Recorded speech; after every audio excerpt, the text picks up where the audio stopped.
नमस्कार, मैं शुभम शंकधर और बजट डिकोडिंग का दूसरा वीडियो। बजट में वित्त मंत्री निर्मला सीतारमण ने यह कहा कि एलआईसी का आईपीओ 31 मार्च तक आ सकता है।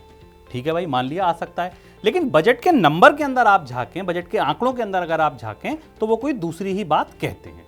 कैसे कहते हैं?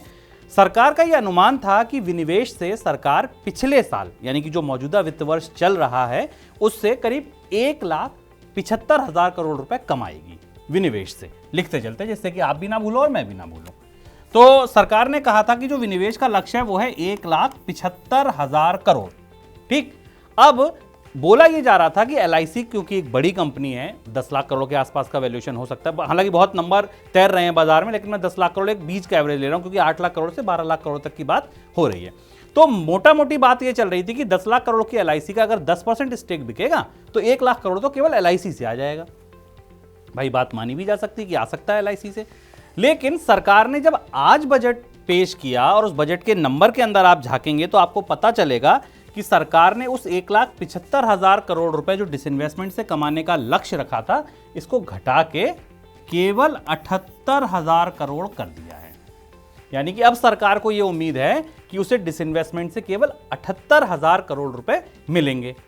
अब अगर ये 1,75,000 करोड़ से मान लीजिए 75,000 करोड़ ही रह गया या 78,000 करोड़ रह गया तो 97,000 करोड़ या 1 लाख करोड़ कम है। अब अगर एलआईसी का डिसइन्वेस्टमेंट होना है तो या तो सरकार पहले से कम उम्मीद कर रही है उससे पैसा मिलेगा, लेकिन ऐसा क्यों होगा? एयर इंडिया का विनिवेश हुआ, थोड़ा बहुत जो भी आया 2,000 करोड़ के आसपास, अब तक 10,000 करोड़ ही सरकार कमा पाई है। तो या तो ये नंबर और रिवाइज हो जाएगा और सरकार ने अगले साल के लिए जो वित्त वर्ष के लिए रखा है वो भी 65,000 करोड़ का टारगेट रखा है। तो ऐसा भी नहीं है कि सरकार को यह लग रहा है कि इस बार नहीं होगा, चलो हम अगली बार कर देंगे, और वहां 1,65,000 करोड़ का टारगेट होता, वहां भी नहीं है। तो एलआईसी का आईपीओ अब आएगा या नहीं आएगा, इसमें आप दोनों धड़ों में खड़े हो सकते हैं। अगर आप पाले खींच लें तो दोनों तरफ खड़े हो सकते हैं। पहला तरीका यह है कि बात यह भी है कि एलआईसी 5-5% करके एक बार आईपीओ लाएगी और फिर 5% का एफपीओ लाएगी। तो यह हो सकता है कि सरकार 5% हिस्सा 31 मार्च तक ले आए और उसके बाद जो 5% हिस्सा है वो अगले साल ले आए।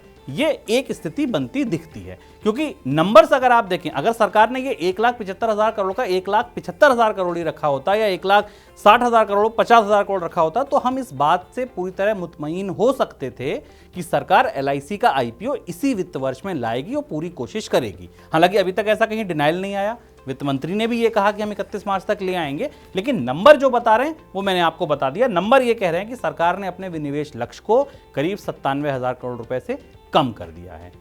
तो अब फिंगर क्रॉस्ड, या तो एलआईसी का आईपीओ पूरा 10% नहीं आ पाएगा, और अगर पूरा 10% नहीं आएगा तो क्या सरकार उसकी वैल्यूएशन कम कर रही है? इसका जवाब सरकार ही दे।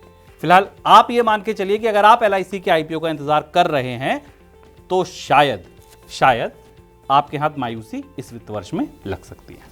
नमस्कार।